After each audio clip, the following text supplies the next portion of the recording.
Tu resteras à la maison pendant notre voyage en famille parce que ce n'est pas agréable quand il y a des étrangers. Pour ce qui est des souvenirs, si je m'en souviens, je suppose que je pourrais vous apporter quelque chose. C'est la voix triomphante de ma belle-mère qui s'est fait entendre au téléphone. J'étais censée faire ce voyage avec mes beaux-parents et mon mari. Et pourtant, j'étais là, laissée pour compte. Depuis notre mariage, ma belle-mère, qui adore son fils, ne laisse jamais passer un jour sans me faire une remarque désobligeante ou me harceler. Reste à la maison. Ça va être un problème. En entendant ma réponse, ma belle-mère s'est mise à rire comme pour se moquer de moi. C'est un problème? Pauvre de vous. Dis-toi que c'est une punition pour ne pas avoir écouté mes conseils. La ligne téléphonique s'est coupée brusquement. C'est un problème. Pas moi, mais vous, n'est-ce pas? Je m'appelle Jessica, une femme au foyer de 30 ans. Je m'occupe des tâches ménagères et je travaille à temps partiel au supermarché local. Cela fait 3 ans que j'ai épousé mon mari, Mike. Mike était un collègue de travail dans l'entreprise où je travaillais auparavant. Bien que nous appartenions à des services différents, nous étions au même étage et nous bavardions souvent avant même de commencer à sortir ensemble. Ce qui nous a rapprochés, c'est une fête de fin d'année au bureau. Lors de cette réunion interdépartementale, je me suis retrouvée assise à côté de Mike. Nous étions déjà proches et notre conversation s'est donc ralentie comme d'habitude. À un moment donné, Mike s'est excusé pour aller aux toilettes et je me suis retrouvée à écouter le bavardage animé du groupe à côté de nous. C'est alors qu'un patron ivre d'un autre service a commencé à me déranger, m'incitant avec insistance à boire davantage. Je ne savais pas trop comment réagir, car c'était un patron avec lequel j'avais rarement affaire. Mais Mike est revenu des toilettes juste à temps.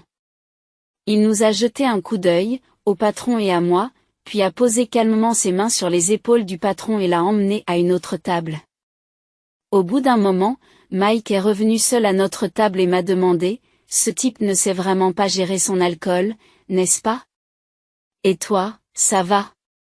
C'est à ce moment-là que j'ai commencé à voir Mike sous un autre jour et que je lui ai avoué mes sentiments, ce qui a débouché sur notre relation. Notre relation s'est ensuite développée en douceur et nous nous sommes mariés il y a 3 ans. Bien que nous n'ayons pas encore d'enfants, notre relation en tant que couple marié est solide. Malgré l'épanouissement de notre vie conjugale, il y a un problème qui me préoccupe. Il s'agit de ma belle-mère, avec laquelle nous vivons. Actuellement, Mike et moi vivons dans la maison de ses parents. Lorsque nous nous sommes mariés, nous vivions dans un appartement, mais un incendie s'est déclaré dans le logement voisin, et notre appartement a également été inondé à cause de l'eau utilisée pour lutter contre l'incendie.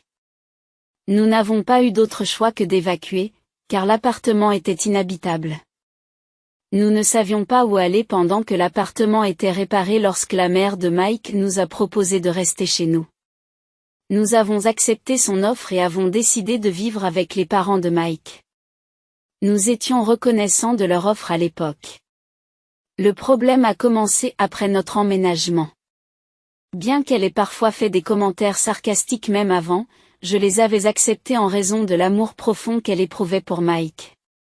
Cependant, après que nous ayons commencé à vivre ensemble, l'intensité de son harcèlement a augmenté.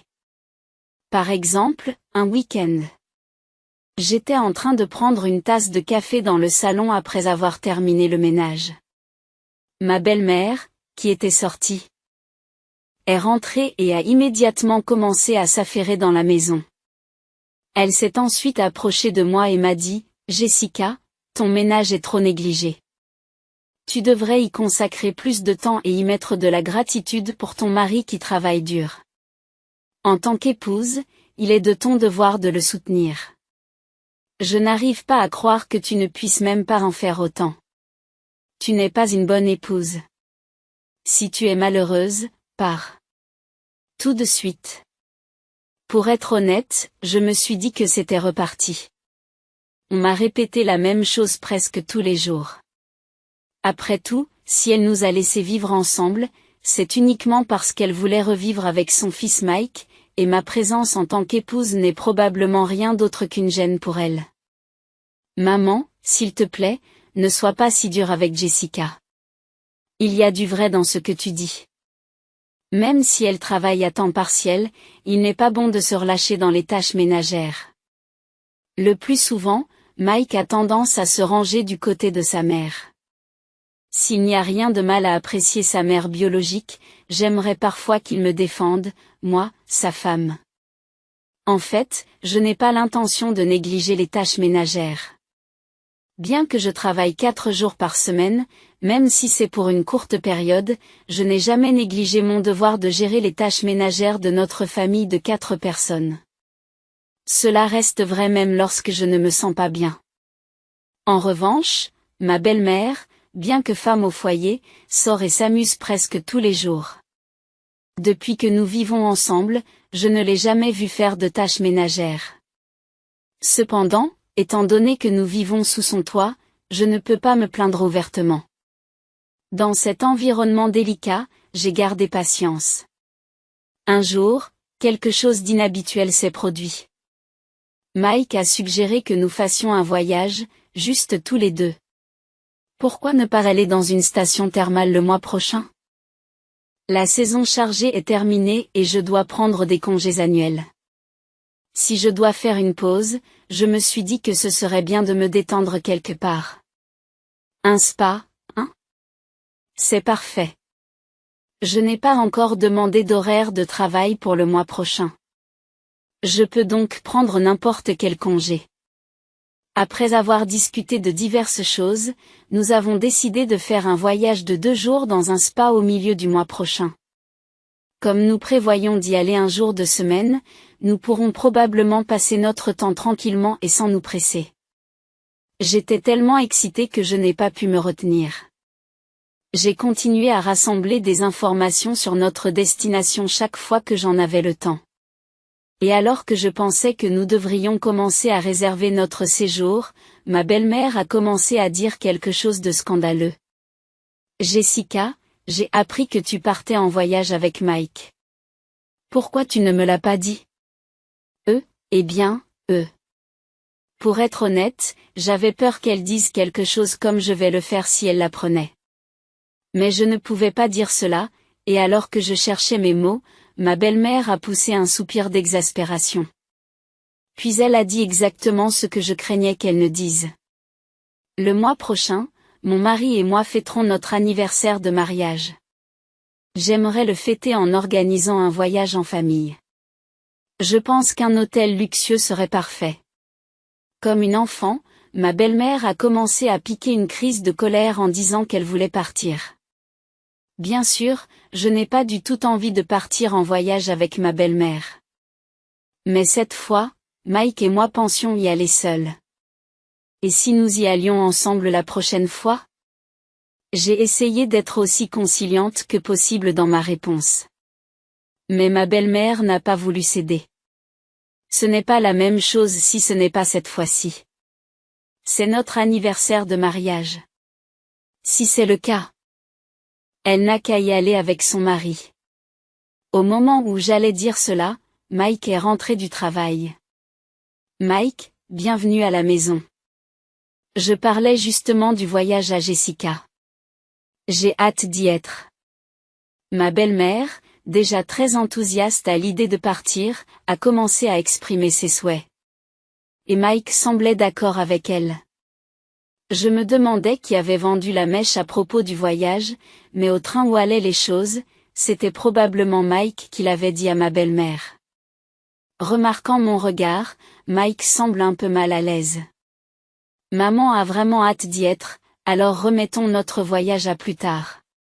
Ce sera encore plus amusant si nous y allons tous ensemble. D'après la façon dont Mike parlait, on aurait dit qu'il avait déjà décidé que nous irions tous en voyage. Puis mon beau-père s'est joint à lui en disant, « Des vacances, hein? Ça a l'air sympa. » Il m'est alors devenu impossible de refuser de faire ce voyage à 4. D'accord, la prochaine fois, on sera juste tous les deux, promis. Bien que réticente, j'ai accepté et Mike m'a jeté un regard de soulagement. Je n'étais pas tout à fait satisfaite, mais je ne pouvais rien y faire pour l'instant. Au moins, j'ai décidé que c'était moi qui choisirais les sites touristiques que nous voulions visiter et les plats locaux que nous voulions manger. Je me suis donc chargée de faire toutes les réservations d'hôtels et de planifier les visites. Comme ma belle-mère n'aime pas faire ce genre de préparatifs, mes suggestions ont été acceptées sans problème. Puis vint le jour du voyage. La veille, j'avais tout mis dans ma valise, y compris les vêtements, et j'avais prévu de me lever 1 heure avant le départ, de prendre un petit déjeuner tranquille et de quitter la maison. Je me réveillai au son de mon réveil et m'étirai sur place. Mike? Je me suis alors rendu compte que Mike, qui aurait dû dormir à côté de moi, n'était pas là. Pensant qu'il s'était peut-être déjà levé et préparé, je me suis dirigé vers le salon. Mais Mike n'était pas dans le salon. Ni dans la salle de bain, ni dans la cuisine, ni à la porte d'entrée. Même ma belle-mère et mon beau-père étaient introuvables. Est-ce possible? C'est avec un sentiment d'impuissance que j'ai composé le numéro de téléphone portable de Mike. Mais l'appel n'a pas abouti. Lorsque j'ai appelé le téléphone de ma belle-mère, elle a répondu immédiatement. « Oh, Jessica, ma chère. Qu'est-ce qu'il y a? » Mike ne peut pas décrocher le téléphone pour l'instant parce qu'il est au volant. Où diable êtes-vous tous les trois en ce moment? Lorsque j'ai posé cette question, ma belle-mère a répondu d'une manière nonchalante. C'est évident, non? Nous sommes en vacances en famille. Nous ne pouvons pas profiter de vacances en famille avec un étranger, alors vous devez rester à la maison. Si nous nous en souvenons, nous pourrons même t'offrir un souvenir. J'entendais la voix triomphante de ma belle-mère au téléphone. Rester à la maison. Ça va être un problème. À mes mots, ma belle-mère a éclaté d'un rire méprisant. C'est un problème? Pauvre de toi. Dis-toi que c'est une punition pour ne pas avoir écouté mes conseils. Sur ce, elle a raccroché brusquement le téléphone. Je me suis couvert le visage des 2 mains et j'ai secoué les épaules. Mais ce qui est sorti de ma bouche n'était pas un sanglot, mais un rire franc. Ils feraient mieux de profiter de leur voyage. Je suis sûre qu'ils regretteront de m'avoir laissé derrière eux. J'ai rapidement ouvert un site de réservation d'hôtels. J'ai réservé un hôtel de luxe dans le lieu touristique que nous devions visiter aujourd'hui.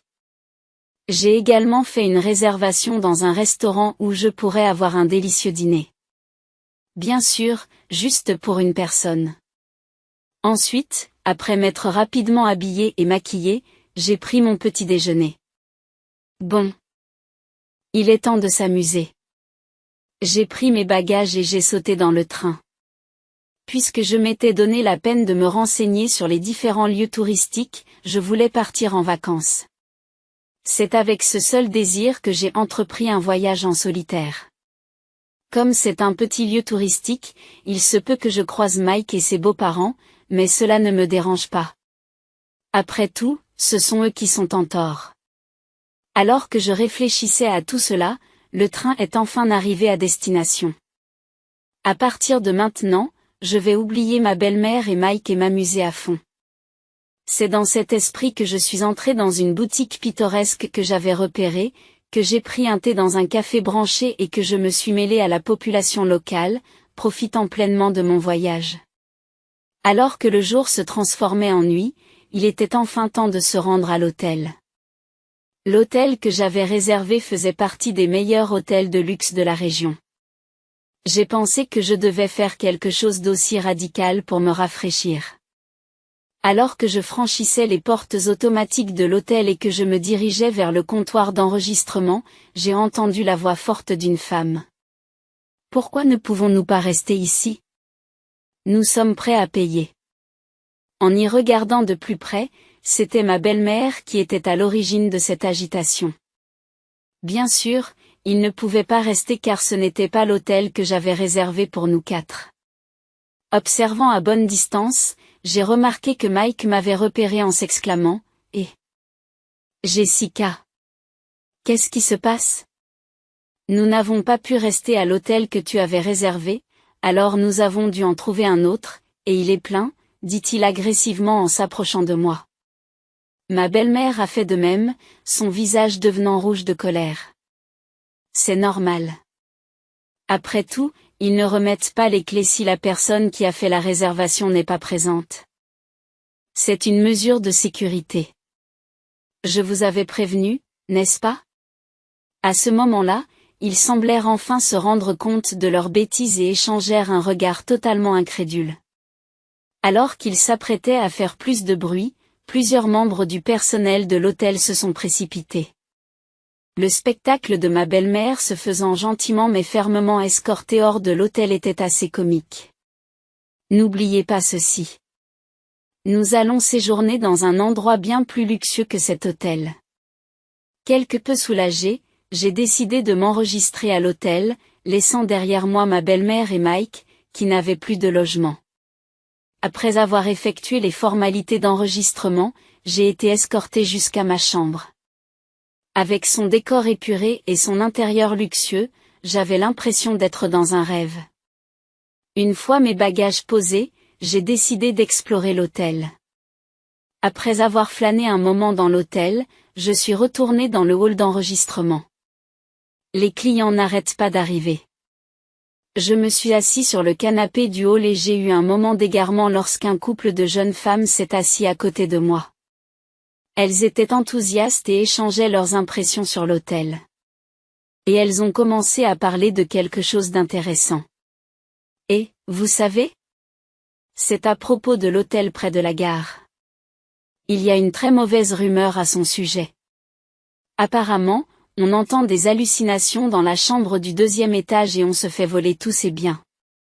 Non seulement cela, mais il semble qu'il y ait même eu un cas où quelqu'un est mort. Et personne ne sait encore aujourd'hui qui est responsable. Nous avons de la chance de rester ici, n'est-ce pas? C'est vrai? Mais pourquoi personne n'a été arrêté? Il y a des rumeurs selon lesquelles le personnel de l'hôtel serait également impliqué. Ah, c'est effrayant. Quelle histoire dangereuse. Lorsque j'ai regardé l'heure, il était presque l'heure de ma réservation pour le dîner. Je me suis levé en vitesse et je me suis précipité au restaurant. Ah, je suis tellement satisfait. Après avoir savouré le dîner, je suis rentré à l'hôtel. J'ai pris un bain, mis mon pyjama et regardé la télévision lorsque mon smartphone m'a signalé un appel entrant. Nous avons trouvé un hôtel où nous pouvons rester. Il est super confortable. Dommage que tu ne puisses pas rester ici avec nous. On en profitera 2 fois plus pour toi, alors ne t'inquiète pas. C'est ce qu'a dit ma belle-mère enjouée. Ou, c'est vrai? Vous avez de la chance d'avoir trouvé un endroit où loger en si peu de temps. Lorsque j'ai répondu avec nonchalance, ma belle-mère a continué. N'est-ce pas? C'est calme et facile de passer du temps parce qu'il n'y a presque pas d'autres clients. C'est proche du site touristique et c'est un bel hôtel. Je me demande pourquoi. C'est alors que j'ai compris. Serait-ce l'hôtel situé près de la gare? Oui, c'est vrai. Qu'en est-il? Je me suis souvenu de l'histoire de l'hôtel de mauvaise réputation que j'avais entendu dans le hall de l'hôtel avant d'aller dîner. Je pense que vous devriez fuir. Je ne croyais pas forcément que la rumeur était vraie, mais quand il y a de la fumée, il y a du feu. Mais ma belle-mère s'est moquée de ce que j'avais dit. Tu es jalouse que nous soyons bien logés? Eh bien, regrette-le. Au revoir. Une fois de plus, ma belle-mère a raccroché le téléphone de manière unilatérale. Je n'avais pas envie de la rappeler. J'ai donné mon conseil et j'ai rempli mon devoir. J'ai éteint mon smartphone. Je ne voulais plus que mon temps de détente soit perturbé. Après cela, j'ai passé un moment tranquille et je me suis endormi confortablement. Le lendemain, après avoir quitté l'hôtel, j'ai visité les sites touristiques où je n'avais pas pu aller la veille et je suis rentré chez moi au coucher du soleil. De la lumière s'échappait des fenêtres de la maison. Il semblait que les 3 personnes étaient déjà rentrées chez elles. Je suis rentrée. J'annonçais volontairement mon retour sur mon ton habituel. Lorsque j'ai ouvert la porte du salon, ils ont tous les 3 commencé à faire du tapage. Interloquée, j'ai réussi à les calmer. Puis ma belle-mère a commencé à parler de l'incident qui s'était produit la nuit dernière. Après que les 3 se soient endormis, des bruits ont semblé se faire entendre. Ensuite, ma belle-mère a déclaré avoir entendu le bruit de quelqu'un qui entrait dans la chambre. Paralysée par la peur, elle est restée tranquillement au lit et l'intrus a semblé errer dans la pièce pendant une dizaine de minutes avant de partir silencieusement. Soulagée, ma belle-mère s'est rendormie, mais s'est réveillée le lendemain matin pour constater que tous leurs biens avaient disparu. Le lendemain matin, à leur réveil, ils ont constaté que tous leurs effets personnels, y compris les portefeuilles et les smartphones qui devaient se trouver sur le bureau, avaient disparu. Il ne restait plus que le porte-monnaie et le porte-clés que Mike avait mis dans la poche intérieure de sa veste. Pris de panique, ils ont prévenu le personnel de l'hôtel, qui leur a répondu qu'il fallait au moins payer la chambre et n'a même pas appelé la police. Le trio en détresse a utilisé les pièces de monnaie de Mike pour appeler un parent vivant à proximité, à partir d'un téléphone public, afin de lui demander de l'aide. Le parent semble arriver rapidement. Il a pris en charge les frais d'hôtel et les a aidés à rentrer chez eux. Ils ont dit qu'ils iraient bientôt à la police pour signaler l'incident. Et c'est alors que leur colère s'est tournée vers moi. Si seulement vous nous aviez dit plus sérieusement de courir. Nous ne nous serions pas retrouvés dans cette situation. C'est vrai. Tu as une part de responsabilité dans cet incident, Jessica. Que allez-vous faire à ce sujet? Mais si mes beaux-parents ne m'avaient pas abandonné pour partir en voyage, cela ne serait pas arrivé. Quand je l'ai dit franchement, Mike a haussé le ton. Tais-toi. Tu n'es que la femme. Ne sois pas insolente. Nous allons divorcer. Je ne peux plus te supporter. J'étais trop sidérée pour dire quoi que ce soit. Je suis allée silencieusement dans notre chambre, j'ai sorti quelque chose de l'armoire et je suis retournée dans le salon pour le montrer à Mike. Le divorce? Ça me va. Je n'ai pas besoin d'un mari qui ne protège pas sa femme malmenée. Le visage de Mike pâlit. Ce que j'avais apporté, c'étaient les papiers du divorce que j'avais demandé à un avocat de préparer. Je m'étais préparée à ce que ce jour arrive. Ne s'attendant peut-être pas à ce que je sois d'accord, Mike était troublé. Non, nous devrions peut-être y réfléchir un peu plus. Mais la belle-mère a saisi l'occasion pour pousser Mike à divorcer. Tu devrais te débarrasser de cette horrible femme tout de suite. Ta mère te trouvera quelqu'un d'autre. Incapable d'aller à l'encontre de sa mère, Mike finit par accepter le divorce. Alors, au revoir. Profite de ta vie avec ta famille bien-aimée. J'ai ignoré Mike, qui s'effondrait sur place, et je suis sortie de la maison. Plus tard, par l'intermédiaire de mon avocat, j'ai déposé les papiers du divorce, qui a été prononcé avec succès. Plusieurs fois par la suite, Mike m'a pathétiquement supplié de me remettre avec lui, mais bien sûr, je les ai toutes ignorées. Je vais protéger Jessica à partir de maintenant, a-t-il dit, mais il était trop tard. De son côté, belle-maman, qui avait réussi à se débarrasser de cet encombrant moi, semblait avoir le moral au beau fixe pendant un certain temps, mais cela n'a pas duré longtemps. La nouvelle du divorce et de la fin de leur cohabitation s'est répandue dans le quartier, et les gens qui aiment les rumeurs sont remontés jusqu'au harcèlement qu'elle avait exercé sur moi, révélant ainsi sa méchanceté.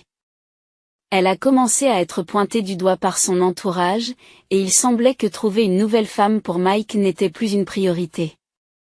Je suis retournée dans ma ville natale et j'ai réussi à trouver un nouvel emploi grâce à la présentation d'un ami. J'en ai assez du mariage pour l'instant. Je pense que je vais apprécier d'être célibataire pendant un certain temps.